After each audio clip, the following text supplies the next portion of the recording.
From the New York Times, this is The Interview. I'm David Marchese. Eddie Murphy has been so famous for so long that it can be easy to take for granted or just plain overlook how game-changing a figure he actually is. As a stand-up, he was a total rock star. Eddie Murphy Raw from 1987 is the highest-grossing stand-up comedy film ever released. And he brought that sheer comedic firepower to TV, too.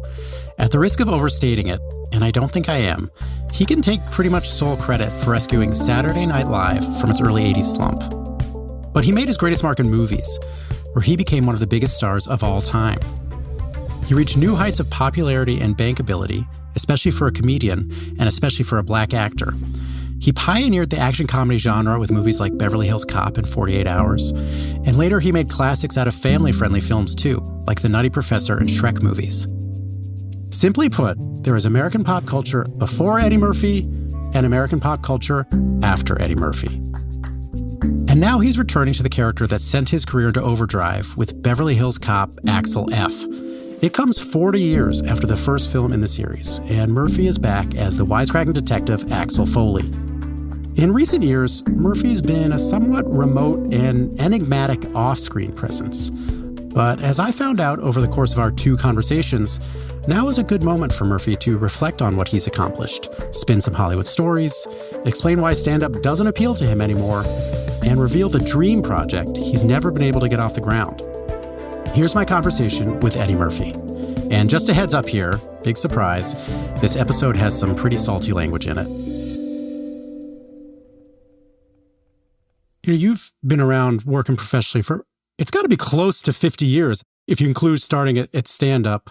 And I think, because you've been around for so long and been successful for so long, people might take for granted just sort of how unprecedented your success was.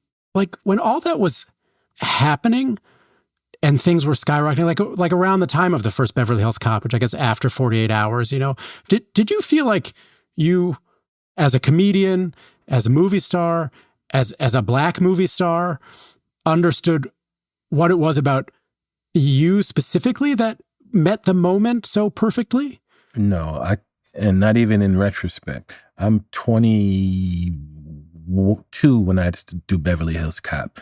And I'm 20 years old when I started doing 48 Hours. So now I look back on those times and I trip about how young I was. But back then, I kind of took it for granted. This is just the stuff that was happening. And one thing had led to another.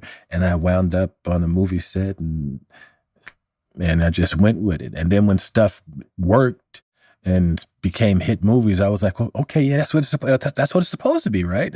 I realized now, I was like, wow, that was a trip that it came together like that. But back then, I guess I kind of took it for granted.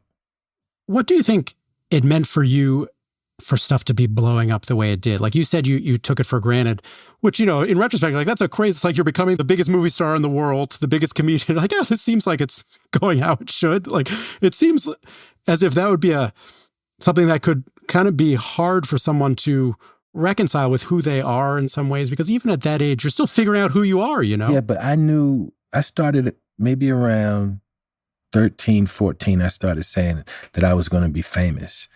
I tell my mother, when I'm famous, yada, yada, and I was always... So when I got famous, it was like, yeah, I told you I was going to be famous. Now, I didn't know how big it was going to get, but I knew I was going to get famous. So I was having, like these famous people that I grew up watching on television where, wanting to have a meal with me. After 48 Hours, Marlon Brando calls my agent and wants to meet me. And I go to Marlon Brando's house and have dinner with Marlon Brando. And I was like, okay, I guess that's what happens. Now at this age, I look back and go, wow, that's fucking crazy. The whole idea that your first movie, the greatest actor of all times, wants to have dinner with you. I went and hung out with him a few times, But back then, I just thought, oh, that's the way it is. You make a movie and then Marlon Brando calls. Do you remember that dinner? I'm fascinated by Marlon Brando. I went to the very first time we were supposed to meet was at the L'Ermitage in Los Angeles. He came to the hotel and we had dinner at the up the top place, at the restaurant on the top. Then the second time was at his house, and he came and picked me up at the hotel. But I thought that it was at 8:00. It was a time mix-up, and I came down like a half hour late, and he was waiting for me in the car. And Brando was sitting waiting for me, and we went to his house on Mulholland, and I was just going on and on about The Godfather, and he didn't even want to talk about The Godfather. He was like, The Godfather. He was like, not just The Godfather, acting. He was like, acting is bullshit, and everybody can act, and so and so. And he had, this is how long ago this was. He was going, and that kid, I can't stand that kid with the gun. And I was like, what kid with the gun? He's on the poster. He's got the gun. That was like, Clint Eastwood? Yeah, that guy. It was like, that's how long ago it was. He was calling Clint Eastwood that kid. Clint Eastwood was 93 years old now. Just so everyone, that's how long ago it was. Are there folks that, you see coming up and you think, I'm curious about this person? Yeah, I'm around Brando's age like he was when he went to me. Is there some 20-year-old that's on the scene that I'm like calling my agent going, oh, absolutely not. Absolutely not. I'm so out of touch. I used to be so hip. I used to know who everybody was. And now there's just so much stuff. I ask my wife, who's this person? They'd be like, oh, that songs are the biggest thing in the world. I don't even know what's going on. I just watched, there's a really good conversation with you and Jerry Seinfeld. It was for some Netflix event. And I think in that, you describe yourself as like fundamentally, you think of yourself as a comedian. And fundamentally, me personally I think of myself as a comedian. I said that? Yeah. Does that sound wrong? Yeah, because I don't think of myself as a comedian at all. I think myself. Oh, really? Yeah, that's one aspect of who I am, that I'm a comedian. But I see myself as an artist.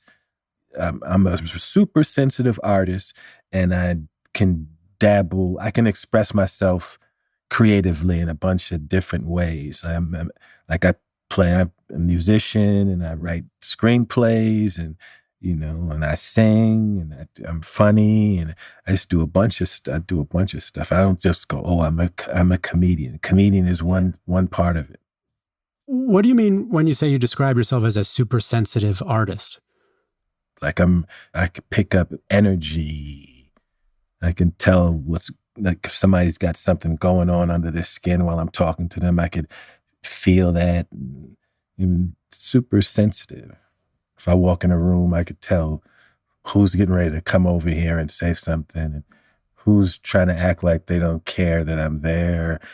I feel all of that shit. That's why I hate going to award shows.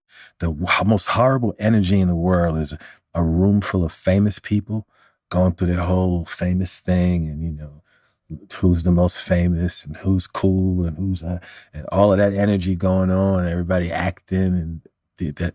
I hate that feeling. Yeah. Just to go back to what I was kind of trying to lead towards with the Seinfeld thing, where I understand sort of fundamentally you're an artist and not a comedian, but I think the context was like, he was kind of nudging you, and the moderator was nudging you, like, when are you going to do stand-up? Which I think people ask you all the time, when are you going to go back to do stand-up? That's a comic. I'm not a comic. I still do funny things, and I write funny stuff, but I haven't been a comic since, I was 27. Is that something that's still appealing to you in any fashion? Well, it's a whole different world now. Like, I used to have little periods where I'd be like, I'm going to do it again. And then I'm like, well, why? Why am I going to do it? The closest I got to doing it again was right before the pandemic. I actually was like, I'm going to do stand-up again. Because I did Saturday Night Live, and I was like, let me go back in. Since I did SNL, let me go do one stand-up special and bring it all full circle. And then the pandemic hit, and we were, stuck in the house for 2 years. And I wasn't going, oh, when I get out of here, I want to do stand-up again. It was like, and now it's here's a good analogy. It's like somebody that was in the military, and they were on the front line in Vietnam or whatever, and they got all these medals because they did all this amazing stuff, but then they moved up and they became like a general in the army. So it's like going to the general and saying, hey, You ever think about going back to the front line? We'll have bullets whiz past your ear again? It's like, no. It's much easier just doing this. Do you have a dream project? Like, if you could snap your fingers and knew it was going to happen, what is the movie that Eddie Murphy would want to make? Oh, gee, I don't know. I don't have like a dream project. I don't have something that was sitting around for years and years. Well, actually, I do have things like that, but they're not. I don't know if they would ever get made. They're like things, crazy ideas that I had. This one thing I've been threatening to do for maybe 20 years called Soul, Soul, Soul. It's like this fake documentary that I love. And everybody, whenever I show people the material on it, I'll show people the characters. We shot like this fake trailer and everything. They were like, hey, when are you going to make this movie? And I'm like, I don't know. I want to make it, but I just can't figure out how to do it. What would the fake documentary be about? It's about this guy who, it's kind of like Zelig kind of thing about it, where it's this guy who's part of the rock and roll and R&B thing back in the 60s, and it did all the most and the biggest and worked with everybody, you know, and we never heard of him, but all those great moments in rock and roll, and he's attached to all of these things. He's this bitter artist, and yeah. Where's my phone? Okay, I'm going to break in here to explain what exactly is going on. So Eddie pulls out his phone and starts looking for something on it. Where is it? Where's Soul, Soul, Soul? And then for the next 3.5 minutes, Eddie Murphy holds the phone up to his computer camera and shows me this trailer for a movie that doesn't exist. You can't see it. Can you see it? Okay, so he has 200 gold records, sold 35, he has 35 Grammys, 6 Lifetime Achievement Awards. You're showing me a video. He's been inducted into the Soul Music Hall of Fame twice. The world knows him by a double name, Murray Murray. If you got a record player, you know Murray. I can sing before I can talk. If you read the scripture, Jesus... And the humor here, most of it is delivered in documentary-style talking head confessionals, and it's classic Eddie Murphy. I remember the first girl I had intercourse with. Oh, who was that? Yes, a little woman named Daisy. And how old were you and how old was she? I was 9 and she was 37. I have a dream that one day... I coined the phrase "I have a dream" before Martin Luther King. I have a dream. Actually, was gonna be the name of an album, "I Have a Dream."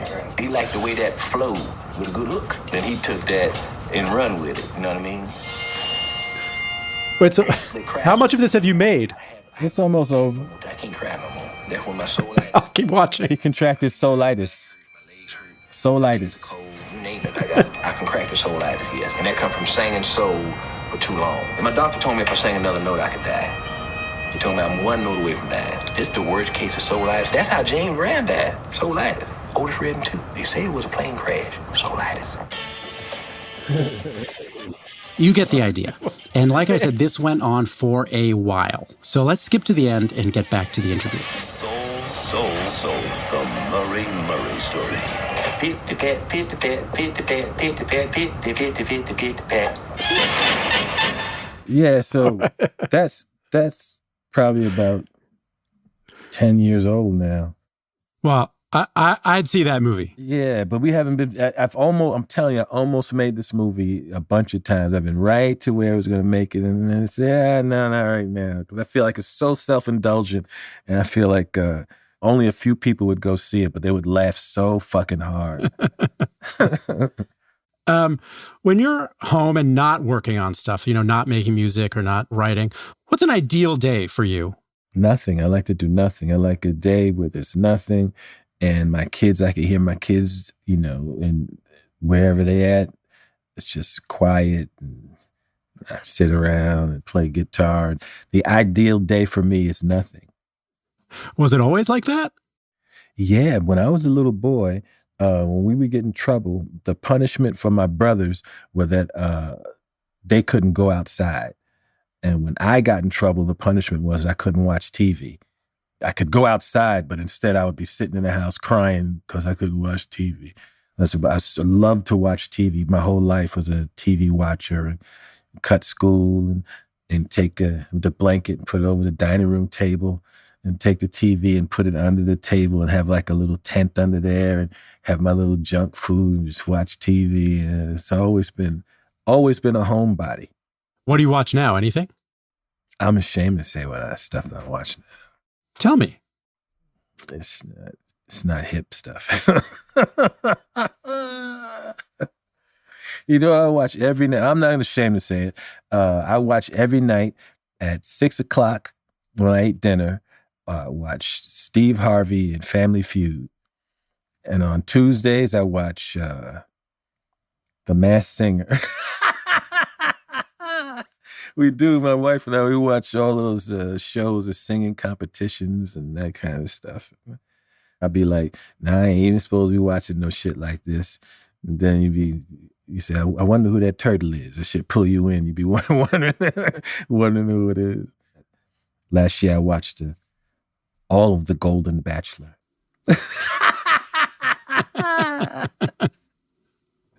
Hey, they broke up too. You know they broke up? I know. What kind of shit just recently? Is that?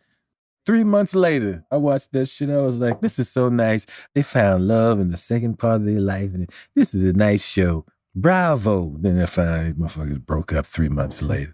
The same old shit. Wait, I'm thinking of this because it's related to when you described yourself as sensitive. I remember this is probably funny. I'm very sensitive. What do you watch? Family Feud and the Masked Golden Singer. Bachelor. Yeah, that's how sensitive you are. Yes, I'm a very sensitive artist. Really? So what do you watch? Family Feud.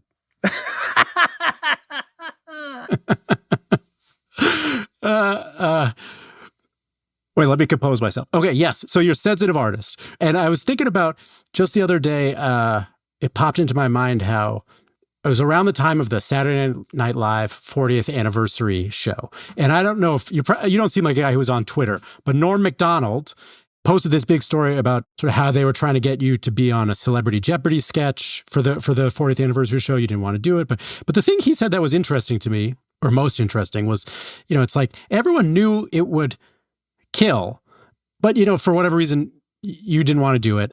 And the thing that Norm then said was, Eddie doesn't need the laughs the way that the rest of us need the laughs. What is your relationship to the audience? Do you feel like you need something from them on any level?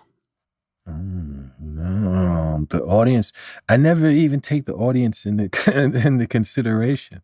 I'm like, this is what I'm doing. This is what it is. And if the audience likes it, great. And if they don't like it, I'm on to it. Everything isn't for everybody, and I move on.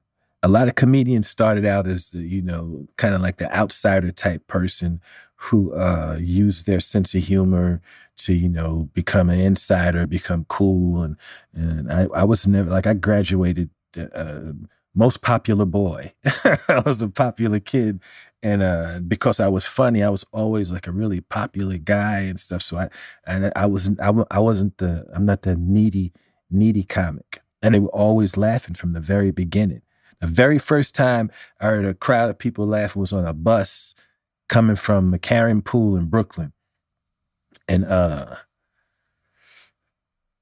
we're in the back of the bus. I might be like 8, 9 years old. And when a person would get off a bus, I would do like the voice that person is saying when they got off the bus. And I was in the back doing it loud. So if a guy would look like a cop when he got off the bus, I would start saying like a cop's voice. And I'm going to do so. And the people on the bus were laughing. Every time a person got off the bus, people were laughing. And I was like, okay, who's he going to do now? And I did it all.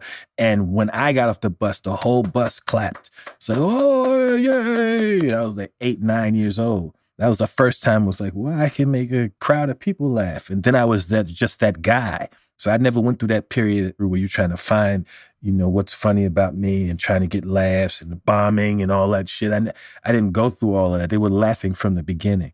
So I was never a needy comedian. You said you kind of always had the audience's approval. You didn't have the needy comic thing. But at some point, does the money become the symbolic thing that shows your status in the world? Because the money showed my status? Yeah. Like the money that you were getting from Hollywood, it's like, this other person made this amount of dollars. I got to make this, or, just the way you I didn't have that either. After 48 hours, Paramount gave me some 5-picture deal. And at the time, it was like crazy, like some 5-picture deal for, I think it was $15 million. And to us, that was like, I was set for life. So I've never been competitive. I've never been, I got to try to outdo what they did. All I wanted to do when I started doing comedy, I knew I was going to be famous, but all I wanted to do creatively was meet Richard Pryor and be funny. When I was on a fucking plane coming from Georgia, Richard Pryor was on the plane. That's when I first met him. And I gave him my cassette of my first album. And I sat like 2-3 rows on the other side, and I was watching the back of his head, and he was laughing. He was laughing at my stuff. And I could have died right there. You could have crashed the plane right there. I'd have been like, that was it. To make Richard laugh. I made Richard laugh for real. You don't see Richard laugh a lot. Think about it. You never see Richard's real laugh. And it was Richard Pryor on the plane laughing.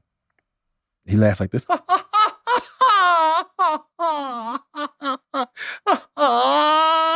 That's a Richard Pryor laugh when he'd really fun. But then he gave you a hard time later on. No, he didn't. When did Richard Pryor give me a hard time? Bill Cosby gave me a hard time. Oh, I thought Richard Pryor kind of gave you some attitude because he was competitive. But what Bill Cosby gave you a hard time about being about language and all that shit and all that stuff. But Richard Pryor was always, that's a myth. Because I've heard people say before that Eddie and Richard Pryor didn't get along. Not at all. Richard Pryor was, he didn't become like a mentor or anybody, but he was my idol. I idolized him. My idols were Richard Pryor, Muhammad Ali, Bruce Lee, and Elvis Presley. And I met Richard Pryor and Muhammad Ali, and they were wonderful to me. When we landed from that flight from Atlanta, Richard was like, which way you going? I was like, I'm going. He said, he drove me home to the place I was staying. And he was always cool with me. But Richard is, old enough to be my dad. And Richard had substance problems and alcohol. He had all these demons and stuff. And, we had nothing in common, outside of the fact that we were both funny. The craziest thing about Bill Cosby giving you a hard time about language, it's like language was a way that he could come at it. It wasn't so much language, it was the times that we were in. This was back when it was, one black person at a time was getting in the mix. So when I come on the scene, Richard Pryor and Bill Cosby are like, this is the new shit that's coming on. This is the new. So if it's some new thing coming on, that's a threat to whatever their thing is. So that's what Bill Cosby had. Richard Pryor could look at me and see I was, he's my reflection. That kid is trying to be like me. So he wasn't threatened. Bill Cosby was like, is this the new way it's going to be now? They're going to be on stage grabbing their dick and talking crazy and all that. So he could come at me with all the language, but it was more, it's one at a time, and is this the new guys and knock me out the spot? That's what it was going on back then. So they were competitive in that respect. I wasn't even thinking about them like that. I was puppy dogging both of them when I met them. Did you ever see a performer, an artist afterwards that made you think, whoa, this is like, I have to wrap my head around this a little bit? What do you mean? In the same way that you just described Cosby and Pryor being like, Eddie Murphy's the new stuff. We have to reckon with that. Was there ever anybody that you saw that made you feel like, I got to understand what this person's doing? Oh, you mean like someone that came after me that went on to the next level? And I was like, oh, no, never. No, I haven't seen that. And it's a lot of people that I think are funny and all that, but I haven't witnessed the next level. The ceiling of the whole art form, stand-up comedy, that's Richard. And the ceiling for, with movies and stuff is, for me, is Chaplin. And I haven't seen anyone come along that was better than Chaplin. What'd you take from him? I haven't taken anything from Chaplin. The only time I've ever tried to be like somebody on screen was Bruce Lee. People forget how big Bruce Lee was. When I was a kid, to this day, I've never seen anyone have make an audience have a reaction like Bruce Lee would do. When Bruce Lee movies, we would go crazy. Bruce Lee is the only time I've been in a movie where they stopped the movie and the projectionist would come out and say, listen, y'all got to shut up and sit down, and because we can't show the movie. They have to tell the audience to sit down and come. Bruce Lee would drive us crazy. And now to this day, when I pull a gun out, I'm doing a Bruce Lee impression. That whole intense, whatever faces I'm making and all that shit is all doing my Bruce Lee looks. I always wondered if Elvis was secretly the influence behind some of the on-stage stuff you wore when you were doing stand-up. Elvis had a huge influence on me. The leather suits and Raw, I come out, I have a scarf. And I was rolling like Elvis too. When we was on the road, I had a crew, and I didn't have the Memphis Mafia, but I had my little crew of dudes. And it was the whole shit. And I used to dress the same way you see me dressed in Delirious. And I used to really dress like that on the streets. I was totally on my Elvis trip. Then when I got older, it was like, oh my God, Elvis wasn't cool at all. Elvis was going through some shit. Now, Michael, that whole red jacket thing in Thriller after Delirious, when I had on the red suit and all that old shit. I'm not saying he was influenced, but I had on the red jacket before. But you're not saying. But Elvis, you just mentioned Michael Jackson, these guys who really achieve like the apex of fame, Prince is another guy like that. I think there really was a period where like it felt like you were entering that level of like phenomenon status, not just a star, like the biggest kind of star. Yeah, I went through all of that. And those guys I just mentioned, they all kind of came to tragic ends. And you realize like fame can't solve anyone's problems, but it can really cause problems, Do you feel like you understand the pressures that present themselves to people at that level of fame that leads to their lives getting so kind of warped in a way? Do you feel like you have a perspective on that? Well, those guys are all cautionary tales for me. I don't drink. I smoked a joint for the first time when I was 30 years old, but that's the extent of, drugs as some weed. I remember I was 19. I went to the blues bar. It was me, Belushi, and Robin Williams. They to coke out, start doing coke. And I was like, oh, no, I'm cool. And every now and then over the years, I would trip about that moment because I was really young and it was been so easy to try some coke. I wasn't taking some moral stance, but I just wasn't interested in it. And to not have the desire or the curiosity of it, that I'd say that's providence. God was looking over me in that moment where I didn't make a left turn. And just everything would have been different.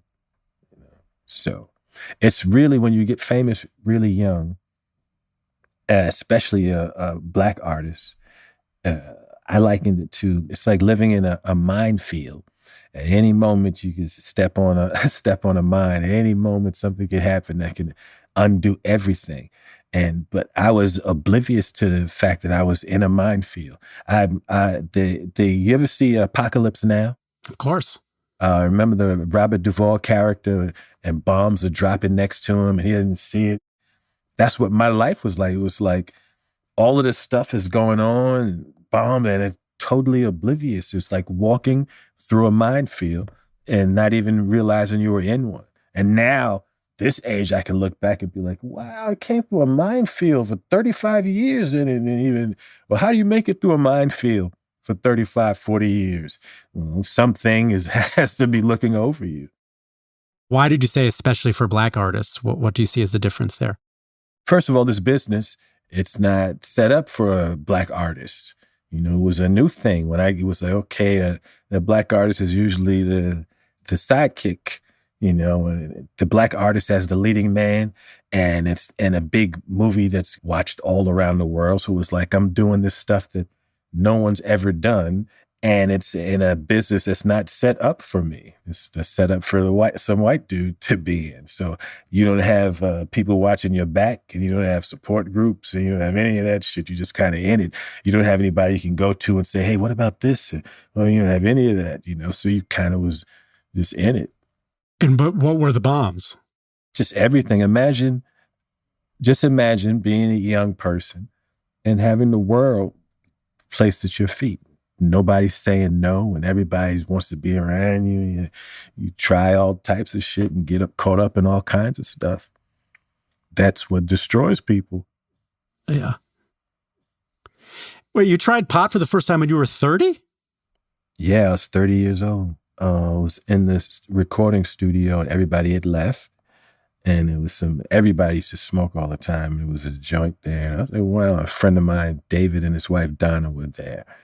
And I was like, let me see what all this shit. And I took a hit on a joint and I said, okay. And there were some Jelly Belly jelly beans, those gourmet jelly beans. And I remember taking the jelly beans and eating one and trying to guess with my eyes closed which flavor it was. And we were just screaming with laughter. And it was like, oh, now I see. Now I get it. As all of that shit. So it was cool in the beginning. This is sort of a random question, but I just rewatched Bowfinger, which is the Hollywood satire you made late 90s, which for my money is your best performance in a movie. Really? And better than Nutty Professor? Well, I like Bowfinger more. Yeah, see, but for me, there's no comparison. But I like Bowfinger, but Nutty Professor is the mother and that stuff is real. Those makeups that Rick Baker did, where they turn you into another person. There's no sign of me. I could walk in a room and person wouldn't even know it was me. I think that's my best acting. Let's put it this way. I like Bowfinger, but I could think of 20 other actors that could have played that role. I can't think of another person that could do Nutty Professor. Well, but Bowfinger, you do the multiple roles too. Not quite the same. Yeah, but not quite the same. Yeah, but a lot of people could do that. But the question I had about it was, it's to do with the idea of the challenge of the material. Where I thought watching Bowfinger, you're doing the nerdy character, then you're doing the action film character, and you're playing opposite Steve Martin, and it just seemed like that role was probably. It presented a particular challenge. And Nutty Professor, too, what you just described, having to inhabit all these different characters. When you say challenge, what do you mean challenge? Like both the challenge of playing the different roles and playing them credibly, and the tonal challenge of, doing the comedy that, it's also sort of a pretty dark satire in some ways. And then also, I imagine just the sort of... like the competitive challenge of then acting opposite another sort of comedy legend like Steve Martin. But then, the challenges... Go ahead, I don't gravitate towards things that I think would be challenging. This is my question, yes. I don't think if something feels challenging, I'm like, oh, I want to do something that I know works and something that I know I could be funny doing. And something like working with Steve Martin, that's somebody that you admire and think is funny, that's not challenging. That's exciting to get to work with Steve Martin. Anytime I'm working with somebody that I really, really like, it's not challenging. Why are you more interested in the thing that you know is going to work? Because first and foremost, I'm trying to, be funny for my audience, So you want to do stuff that is going to be funny for them. I still do all different types of things, even though, I don't want to be challenged. I still do all types of things. I've done all types of things. You even thought that some of them was challenging. I'm like, it wasn't challenging. What's challenging is when you're in a movie and the movie ain't shit. That's challenging. That's challenging when you're sitting in the screening room and you see the first print of Pluto Nash. That's challenging. I remember we were the first time we watched Pluto Nash. I had my son Miles with me. He was probably about 8, and just the director and my lawyer sitting there, and Miles is sitting there with me, and the whole movie goes, and the movie's all soft and shit. Then at the end, you have the very last music sting, and it all goes to silence, and my little baby son says, "Corny, corny," and that was challenging. You're a little baby. Even the baby knows it's corny. We were just watching the other day. We were just watching the new Beverly Hills Cop movie, and we're all watching it. One of my kids, while he's watching it, for the first time he's watching, he's on his phone looking at shit. He ain't barely paying it no mind. And you have to ask him if he liked the movie. I was like, well, he ain't even watching this shit.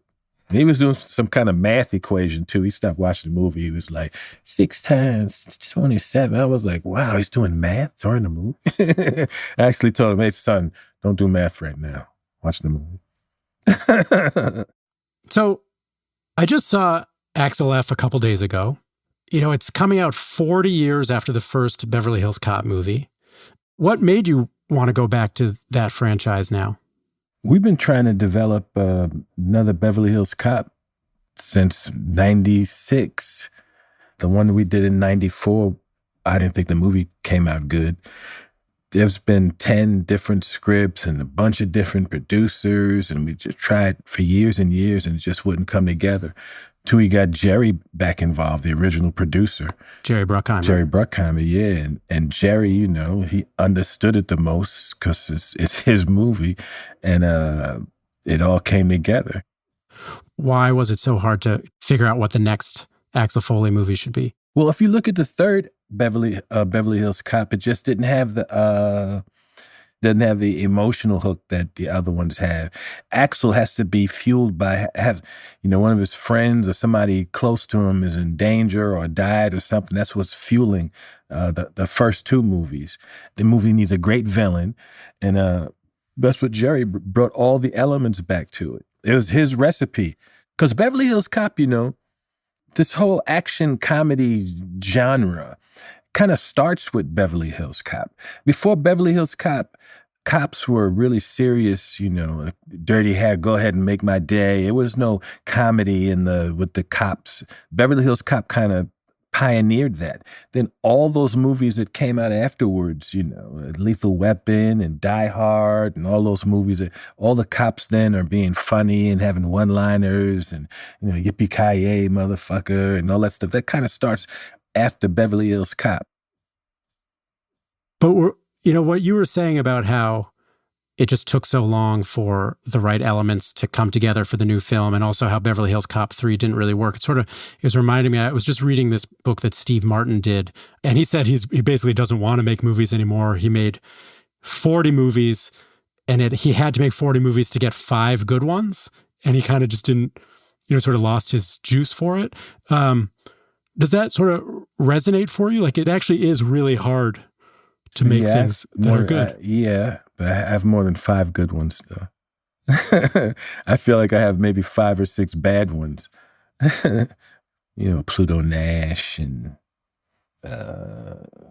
Pluto Nash might be the only shitty movie. I have a couple of movies that are soft. Movies that's like, okay, this movie is just okay, but it's not something that you're going to go see over and over again. It's just but no flops. I used to call movies flop. Oh, this movie's a flop, and that movie's a flop. I'm like, there's no such thing as flop. I remember, because I've been in this business long enough to know that when I got in this business, there was no Black Hollywood, and there was just, a handful of Black people that were working in films. And just to get in a movie is, an accomplishment. So, and you feel like you still have the joy has never diminished, or the pleasure in the actual process of making the stuff? I never had joy. There never was joy in the process of making a movie. The process of making a movie it's work. You have to get up early in the morning, and then the actual being in a scene, that's like a small part of the day. I love that when we're on the set and we're trying to make it work and it's coming, you feel it clicking. I love that, but hurry up and wait. That's the movie business, and it is not fun. There's joy when the movie is finished and the movie worked. Then there's joy. Yeah. As far as the process goes. And I never lose sight of the fact that there's no flops, because this is a blessing. Just to be able to do this for a living is a blessing. You referred to the term providence earlier in the conversation. And also when we were talking about sort of avoiding the bombs, you said somebody's looking out for me. Do you ever wonder why you? I asked that question to Richard Pryor when I first met him and in the car. And he said, you can't think like that, Eddie. He said, look at that bum over there. There was a bum walking down the street. He said, he's wondering why him. And it's like you can't think like that. Just being here, the chances of being born, 1 in 400 trillion. Then when you add nuance to it and all, meet somebody and where you wind up working and what you wind up doing and whether you win the lottery, blah, blah, blah, all the stuff that you add to it, what my life has become and the life that I've had on paper wouldn't even happen. So I can't question and I have to go, hey, this is all the way it's supposed to be. After the break, I give Eddie a call back for some more stories about Hollywood and why his early days there weren't always easy. I was the only one out there. It was like, I'm this young, rich black one. Everybody wasn't happy about that in 1983. Even black folks.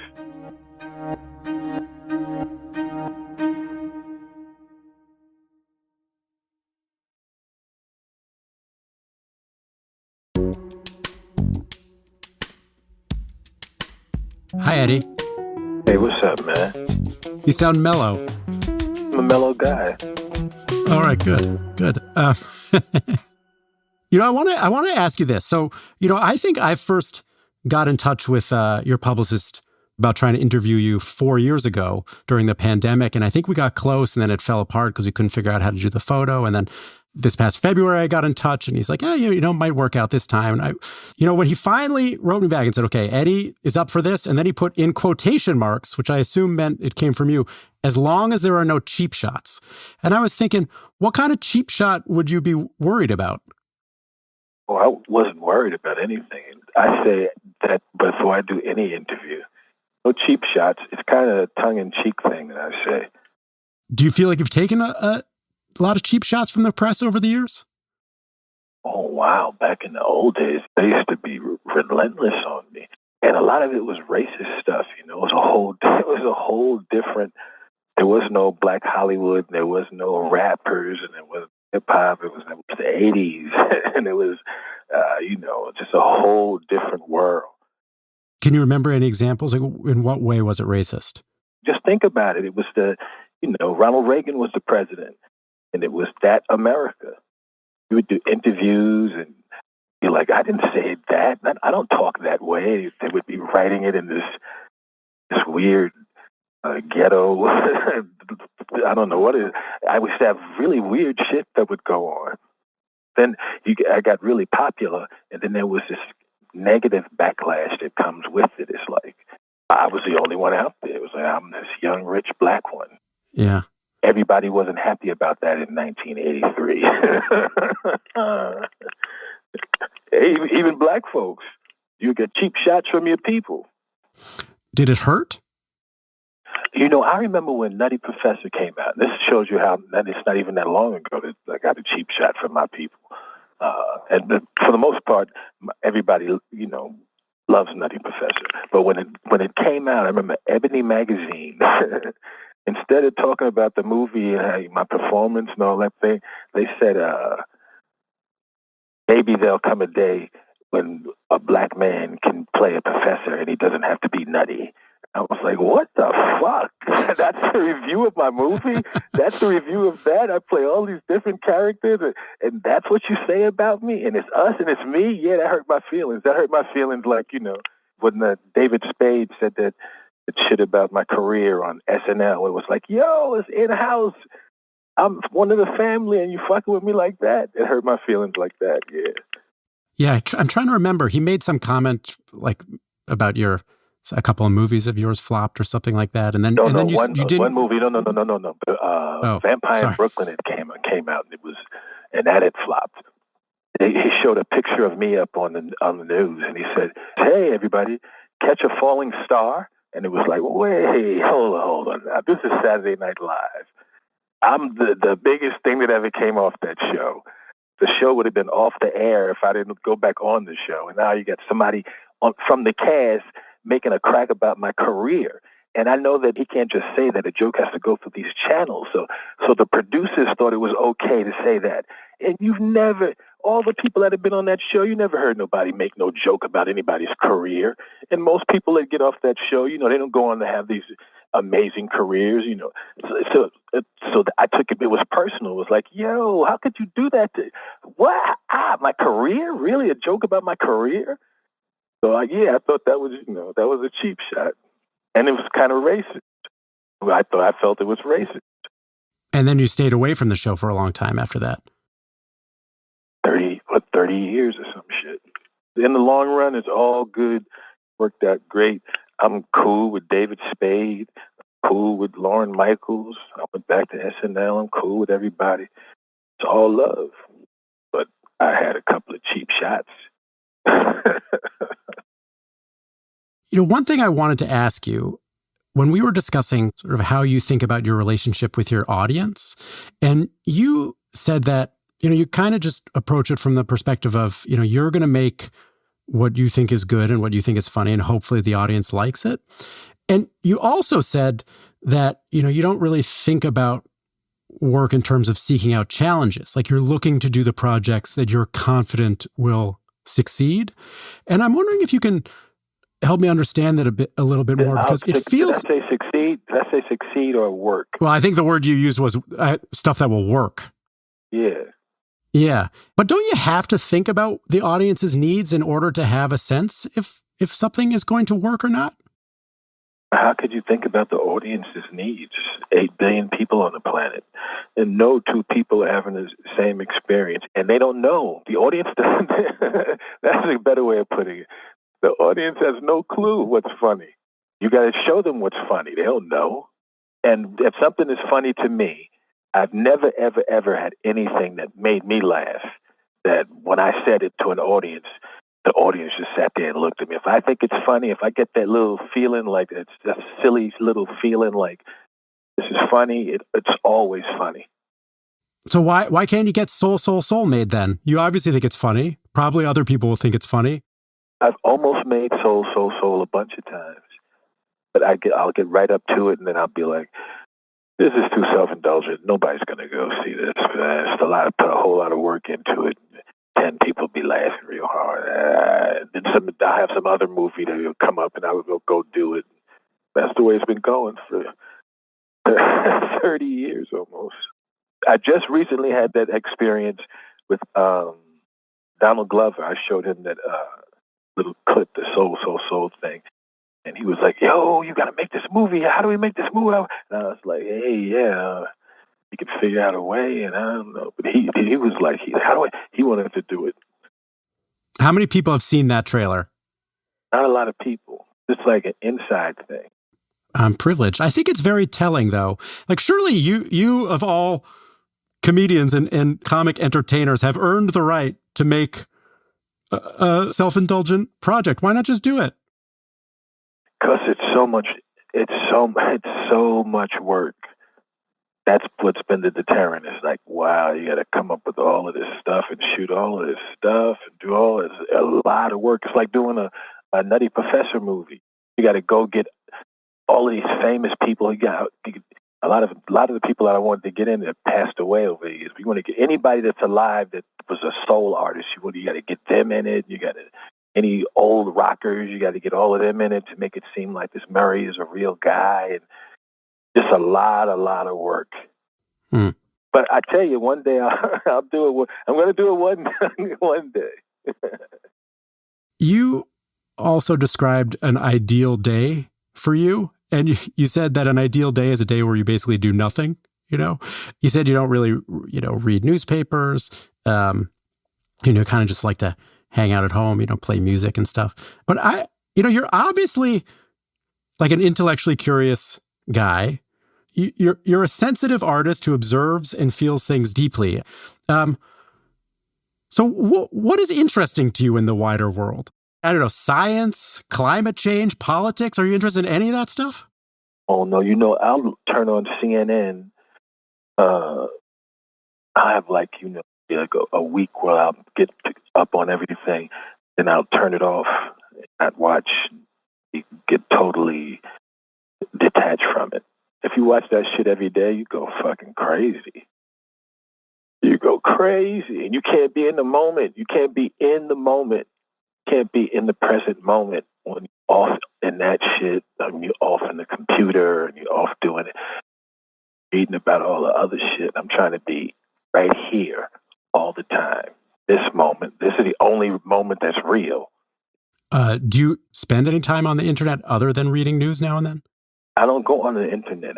I'll go and watch YouTube, and I don't just go random on it. I'll ask like something specific, like Peg Leg Bates. You know who Peg Leg Bates is? No, who's Peg Leg Bates?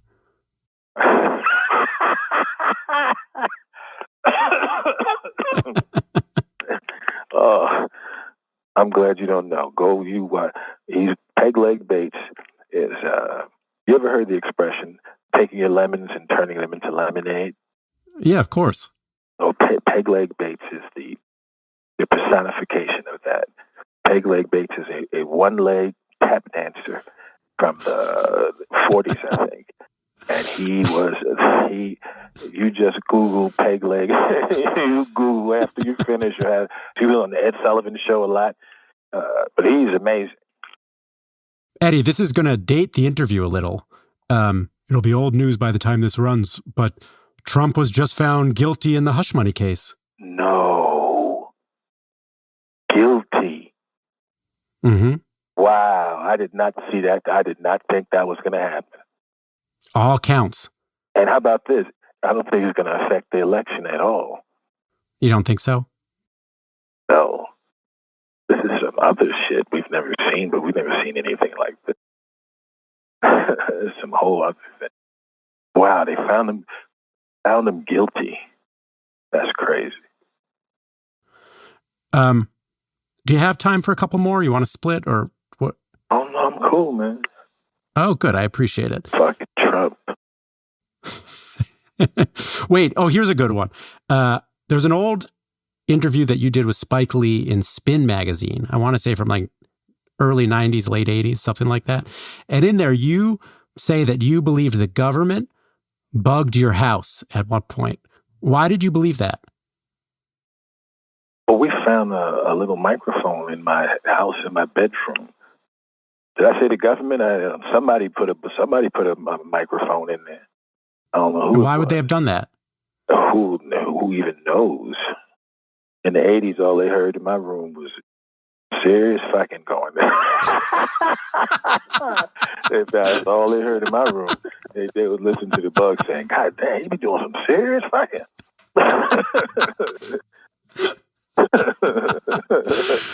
Oh boy, it's hard to segue from that one. If they had a bug in my room in the 80s, they had no shit they could play over. All right. Let me go here. I heard Kevin Hart tell a story on Howard Stern's show. He talked about a dinner that I think maybe Dave Chappelle organized. It was Kevin Hart, you, Chris Rock, Chris Tucker, Dave Chappelle. And in Kevin Hart's recollection of it, it's kind of this lovely moment where, you're all sharing stories and I guess trading jokes, but really it was kind of about sort of showing their respect for you. Do you remember that dinner? Yeah, I remember it, but I don't remember being the focal point of the table. Well, but he really put it in terms of you laid down the path for those other guys, and maybe it didn't feel like that's how, that was kind of the vibe in the moment. But do you understand what you mean to comedians like Kevin Hart and Chappelle and Chris Rock and Chris Tucker? Well, I didn't lay down a path. They took their own path. What happened with me was that the comic used to be, the sidekick and the opening act, and I changed it to where, the comic can be the main attraction. They thought of comics one way, and it was like, no, a comic could be this, and the comic could sell out the arena, and the comic could be in $100 million movies. It doesn't have to be, a black exploitation movie. It could be a movie that's accessible to everyone, and all around the world, people will go see it. Black Star. And, it one of the other things that's stuck with me from our first conversation was, you described just the plain fact of getting to do what you do for a living as a blessing. And I was thinking about that sort of in the context of, also how you said you knew you were going to be famous. You knew, you didn't think it, you knew it. And then also you got so successful and so famous so quickly that I think you had said, you took the success a little bit for granted. I'm curious, when did you stop taking success for granted and start seeing your career and your life as a blessing? Wow. I think I knew it was a blessing from the beginning. I took, how fast everything was moving for granted. Like, oh, yeah, I guess this happens for everybody, it happens like this. And I did say I was going to be, so this is what happens when you get famous. So I took all of that for granted, but I was never like, oh yeah, I'm the shit. This just happened to me. I always felt like it was a blessing. There's no higher blessing. You make people laugh. That's more than anything. It's more than making them dance and whatever, making them feel drama or whatever. You can make people laugh. That's the best shit ever. And to look around and see that all the good things that came in my life that came to me all came from making somebody laugh, that's a beautiful feeling, man. That's Eddie Murphy. Axel F will be available on Netflix July 3rd. This conversation was produced by Wyatt Orm. It was edited by Annabelle Bacon. Mixing by Efim Shapiro and Corey Schreppel. Original music by Dan Powell and Marian Lozano.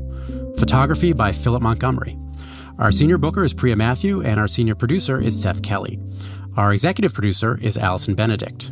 Special thanks to Susan Vallet, Rory Walsh, Renan Borelli, Maddie Masiello, Jake Silverstein, Paula Schumann, and Sam Dolnick. If you like what you're hearing, follow or subscribe to The Interview wherever you get your podcasts. And to read or listen to any of our conversations, you can always go to nytimes.com/theinterview. And you can email us anytime at theinterview@nytimes.com. We'll be back with a new episode in 2 weeks when Lulu Garcia-Navarro talks to Robert Putnam, the author of Bowling Alone, about his decades-long fight to combat loneliness and division in America. I've been working for most of my adult life, and maybe even longer than that, to try to build a more productive, more equal, more connected community in America. And now I'm 83 and looking back, and it's been a total failure. I'm David Marchese, and this is The Interview from The New York Times.